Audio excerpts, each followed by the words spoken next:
Welcome to This Week in South Carolina. I'm Gavin Jackson. Education has been a top issue at the State House since the term corridor of shame was first said. But usually any type of reform legislation never makes much traction. This year may be the session that changes, with the governor, House, and Senate all agreeing it's time for reform. The governor, lieutenant governor, superintendent of education, and legislative leaders recently held a press conference signaling their commitment to comprehensive education reform following complaints from teachers who said their voices weren't being heard. It's going to be weeks or months from now that legislation is passed, so hopefully passed or completed. And so we need the feedback, we want the feedback, but I don't want people to have unnecessary fear. Hundreds of teachers gathered and many testified before a House subcommittee, which subsequently debated and moved to adopt many changes from teachers, such as a Teachers' Bill of Rights and giving teachers a stronger voice on state boards, among others. A big push has been for increased teacher pay, which is seen as one important way to retain teachers. More than 1,700 teachers left the profession last year. While many teachers were pushing for an across-the-board 10% pay raise, the House version of the budget that goes to the House floor in mid-March would increase salaries based on experience from 4 to 10% and increase starting teacher salary from $35,000 up from $32,000. The House Omnibus Education Improvement Act is set to hit the floor for debate in early March. A similar bill is working through the committee process in the Senate, which will have evening hearings for teachers to attend. Recently, U.S. Secretary of Education Betsy DeVos toured Florence School District 4 with Superintendent Spearman and Congressman Tom Rice to see district improvements thanks to state intervention. Joining us to discuss the state of education is the State Superintendent of Education, Molly Spearman. Thank you for joining us, Superintendent. Thank you, Gavin. Glad to be here. Great. We're taping this on Wednesday morning. The full House Education Committee is debating the Omnibus Education Bill today, this afternoon. It's expected to get to the House floor early March before the budget. What makes this bill so significant, in your opinion, when we look at, reforming education, which is the main goal of this bill? Well, it's addressing lots of issues that need to be corrected. Several massive pieces of legislation, Education Accountability Act, the Read to Succeed Act, changes are made in all of those legislation bills. So that's one reason why it's so comprehensive. And just the momentum that's already been pulled together by the Speaker, I really applaud him for taking the leadership on this, but bringing the House side, Senate side with Senator Hembry, Senator Peeler, Chamber of Commerce, folks are really on board, and the governor leading to make sure that something does happen this year. What do you think is the most significant impact this bill will have if it gets enacted into law? Well, there's several things. One, it's going to address governance. Particularly in some of our smaller districts where the enrollment has been declining for a number of years. We have several districts that have lost over 40% of their population in the last 20 years, and yet the district office is still running the same way. So this is addressing consolidation. The current amendment that's in the Senate, and we have that hearing today, looks at the economy of the status of the county.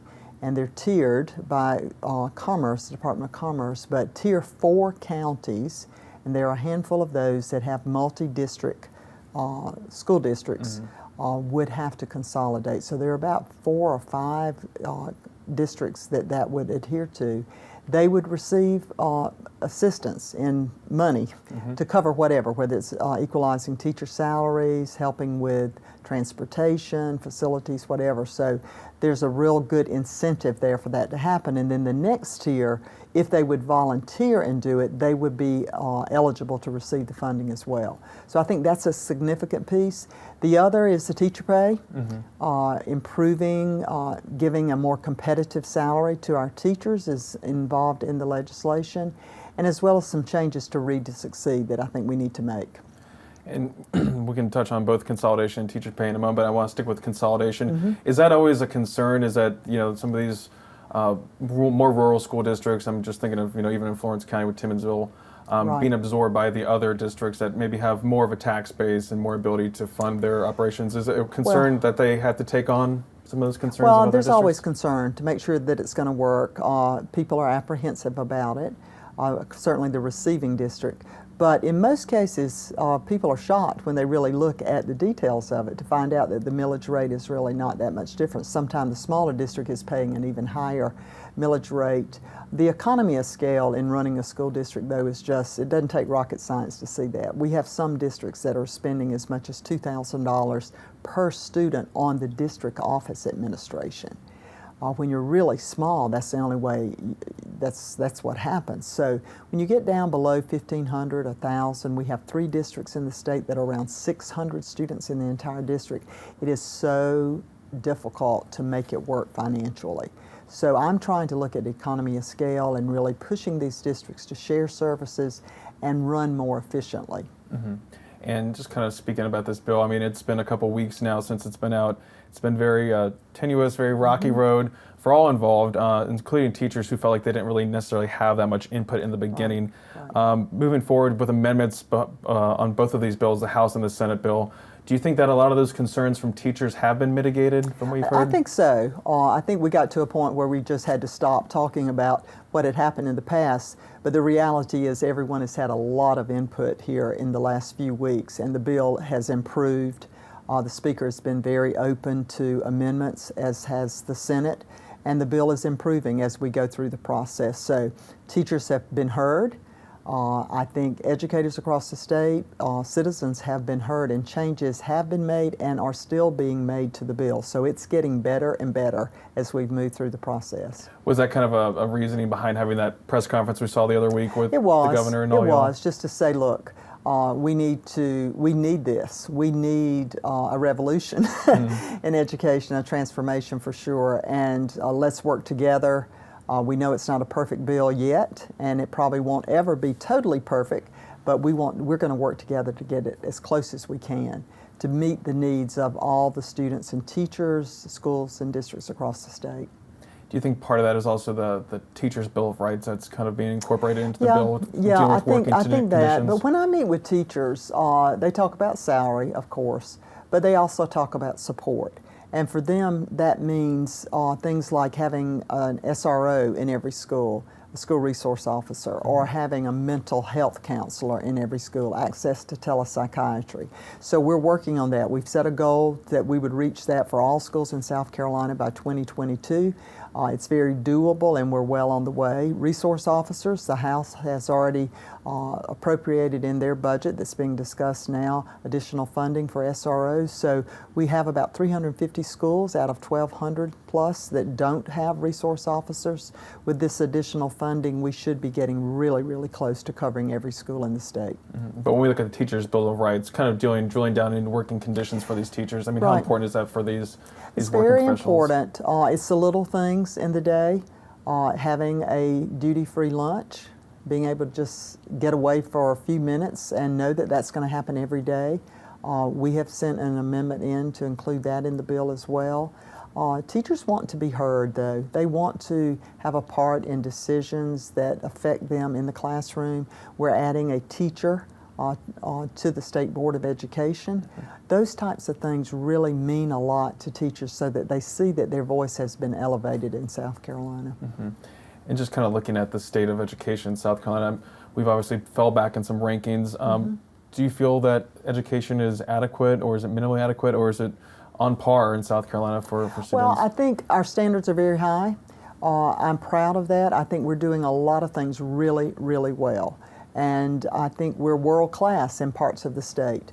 But the reality is that we do have a lot of children who have lived in adverse poverty, and their parents did as well. It takes a while. We need to address that.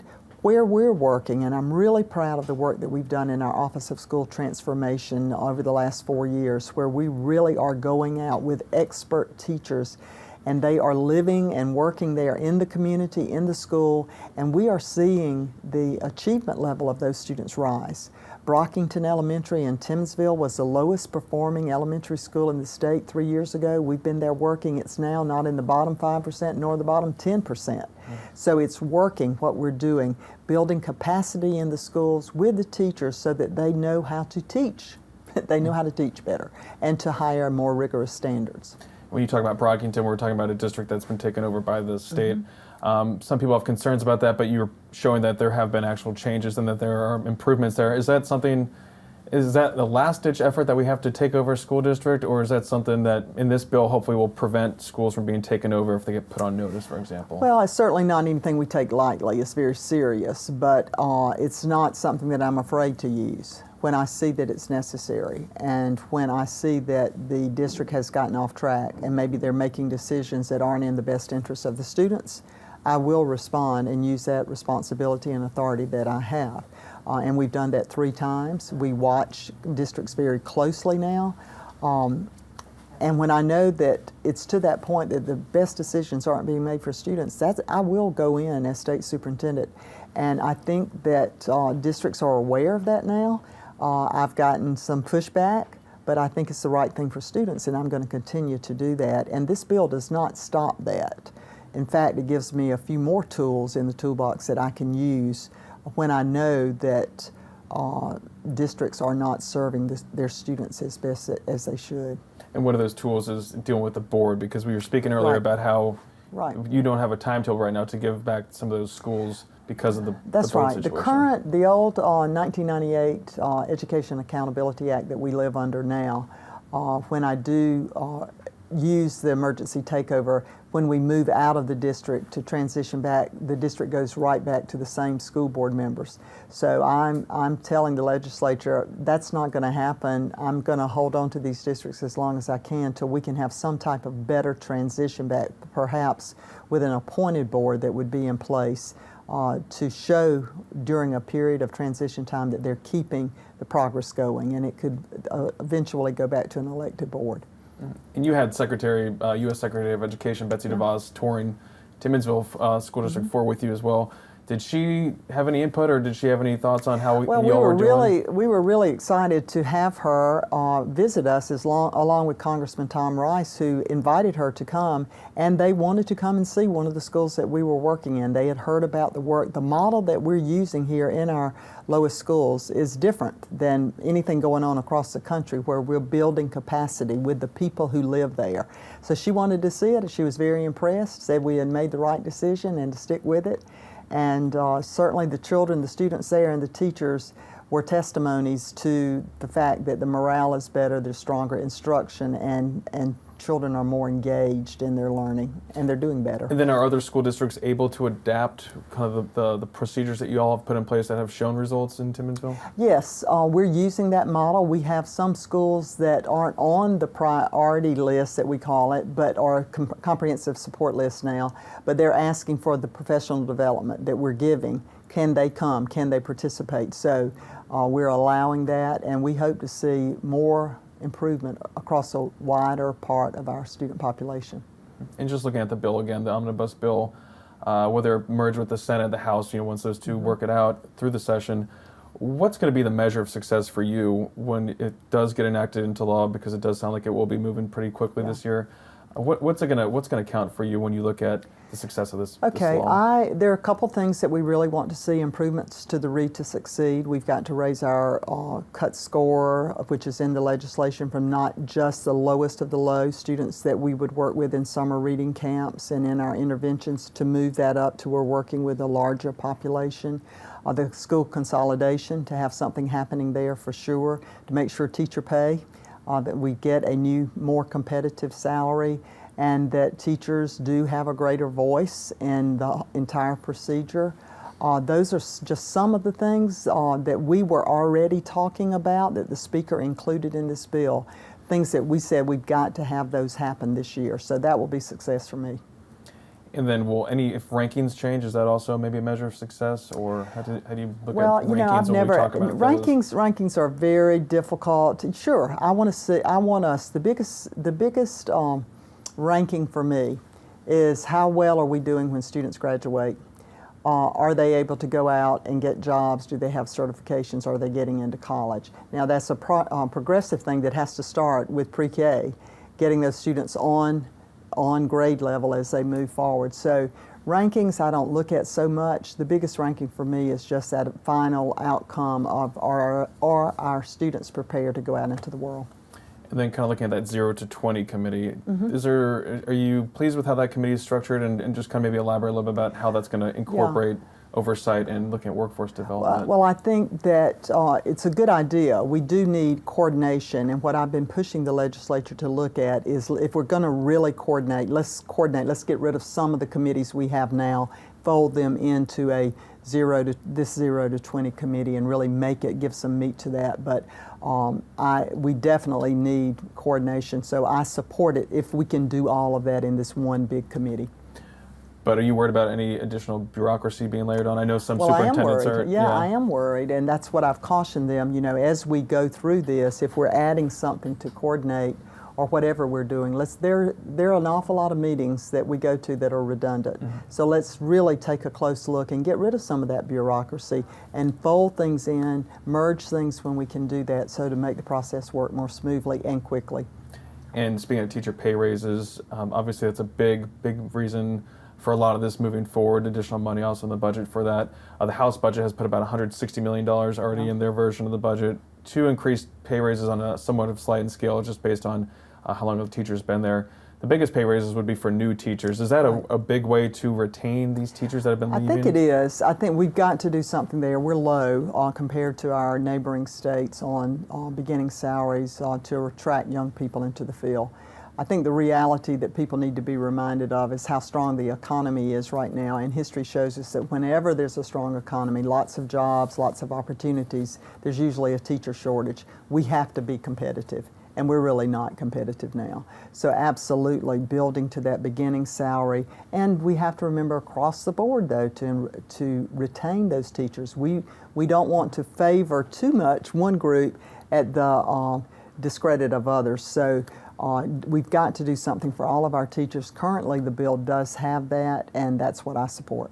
Is that the main way of retaining teachers, or what other options are we looking at to help kind of keep them? I think the mental health counselors, that's the biggest thing that I hear that would help with discipline, would help with issues that are coming into the classroom when the teachers say, I can't teach because I'm having to spend too much time on other things, whether it's discipline, whether it's paperwork, anything that we can do. Including a major thing of reducing testing. Teachers and parents and students and me, we all say that we have too much testing going on, so this bill does reduce assessments. I'm totally in favor of that, and continuing to look at ways that we can reduce testing assessments so that teachers can have more time in the classroom to really do what they love, and that's teach. And what are some of these assessments that would kind of go by the wayside then? I mean, are Right. they're more local ones then? Yeah, there's some that are required by the federal ESSA, Every Student Succeed Act. We're doing more than is required, so the bill includes reducing social studies testing and also some science testing. That goes beyond. We still would have a science test in middle school and high school, but we're double testing on that. So this bill does include reducing both of those. But when we look at test scores, I mean, they're still a very valuable unit of measurement. They are. Of course, teachers need, and the formative tests that they use throughout the years gives them immediate results where they can look at their students' progress, and teachers are doing their own teacher-made test as well. The test at the end of the year, those tests are state tests that really don't give teachers a whole lot of information. It's more for us, the adults, who are looking at comparative and where are there big flaws where we need to look at pushing more resources into training. But as far as the individual teacher in the classroom, it really doesn't give them a whole lot of information. And just looking at a bill that's already been kind of sent to the governor, it's been ratified, that would look at reducing paperwork. Is that something also included in this? I mean, what kind of paperwork would be something that needs to be reduced? Well, teachers talk about that, and we are doing constantly looking at that, working with principals. I think sometimes even the legislature is guilty of asking for something. It sounds like a good idea, but it gets down to the classroom where it causes the teachers to have to do extra reports. So we're looking at what can we cut out. And even at the district level, asking district level folks to look, are you minimizing paperwork for teachers? Do you really think about that? And I think if we all put a real focus on it, we can reduce some of that paperwork. And looking at workforce development, I think that's kind of a phrase that we use a lot to kind of deal with education and help push for education, because you do see buy-in from the business community when we talk about education being so critical to our economy and development of workforce. Do some of these new maybe pushes or maybe initiatives, does it kind of make it seem like schools are really just focused on just creating a workforce, or is there still room for these kids to have, fun and have an understanding of other issues? Well, I think our profile of the graduate, we want to have students prepared. And that means not just in content, that means in character and skills. They need to have fun at school too and build their extracurricular activities. But what I see is when we can offer these career and technology programs, industry certifications, students stick with us. Our high school graduation rate is around 84% overall. But for the students who get involved in a career technology program, it's 98%. So they're having fun. They love it. They want to do hands-on. They're more engaged. They can see the purpose of it. It's very rigorous. They show up. They learn how to show up to work on time. So young people want those type of activities. So I don't see it as a fault at all. It's one of our best successes. Last year, we gave out over 22,000 industry certifications to our graduates. The previous year, 9,000. So those opportunities are growing, and students in high school are taking advantage of it, and they're loving it. And it's keeping a lot of them in school so that they graduate with a high school diploma. You were saying that they are motivated. Is that something that maybe you're reaching out to students that aren't as interested, or maybe they're not as we into are, the local? And my typical... challenge, I think the challenge for us is to give those more opportunities to all students. So students live in urban areas that go to a real large high school career center, have a variety of options to choose from. That's not true out in our rural areas. So we're working very closely to encourage over in Saluda, Batesburg, Leesville, McCormick, Abbeville. They've started having a program, firefighting for instance, at Batesburg, Leesville, and welding, and they've invited the students from the neighboring county, neighboring high school to come over. So we're sharing. Isn't that wonderful thing to do? Novel concept. So a novel concept, but instead of competing in offering, we're sharing. And more students are taking advantage of it, and we really have got to do that. We need these students. We need them trained with the work skills, but it's not just being trained for work, it's being trained for life. Mm-hmm. And does it kind of help, get them motivated, things that they might not have known about in the first place? I've talked to a number of students when I'm out visiting, and they've said whether they're standing around an automobile when they're working on a mechanic or working on an HVAC air conditioning system, or if they're in cosmetology or if they're in mechatronics. I've had so many students say to me, Ms. Spearman, I would have dropped out if it hadn't been for this program. So getting the word out to parents, that this is a great pathway and a great opportunity for your student, whether they're going to use that for their final life skill or they're using it as just learning how to use their hands and being more creative. We have a student from Lexington who's at Harvard now majoring in neuroscience who finished with several certifications at the Career Center. He's certainly not going to use that as his final job, but it's going to play a big part of his advancement and his background for his studies. So students can incorporate Career Center learning on top of their normal studies as well? Absolutely. Absolutely. Awesome. And then what's we've talked about having to share with us, what's the biggest impediment to having that maybe be more widespread across the state? Adults. The adults wanting to compete, are the adults fearful of what it might mean? When the adults are doing what's in the best interest of the students, they will be sharing, they will be talking, they will be holding meetings across district lines saying, well, I see you have this, we're in the same county, but the students here have this and ours over here don't. How can we fix that?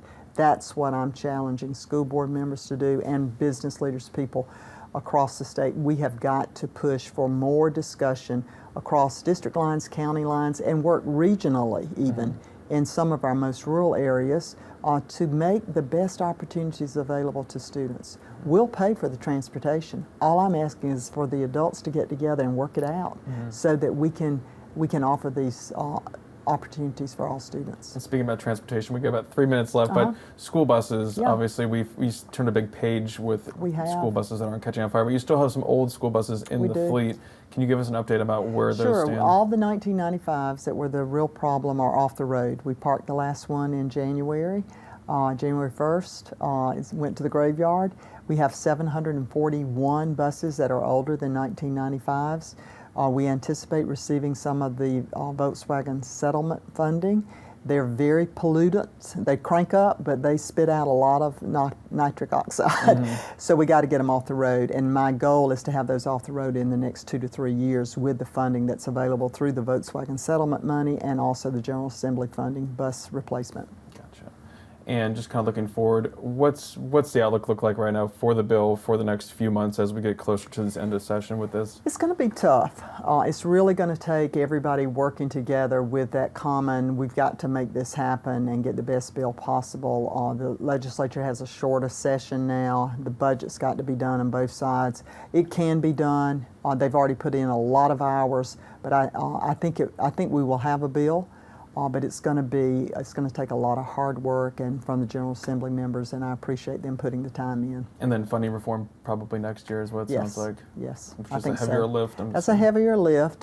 They've already started some of that in the House budget, but the plan is to really tackle that next session. Gotcha. Well, so much to talk about, so much to look forward to. Thanks, Gavin. Thank you, Molly Spearman, for being here today, and thank you for joining us. Also, check out the South Carolina Lead, a political podcast that can be found on your podcast app on any mobile device. Each week, I recap weekly political news with reporters who cover it. From the Kennedy Greenhouse Studio on the campus of the University of South Carolina, I'm Gavin Jackson.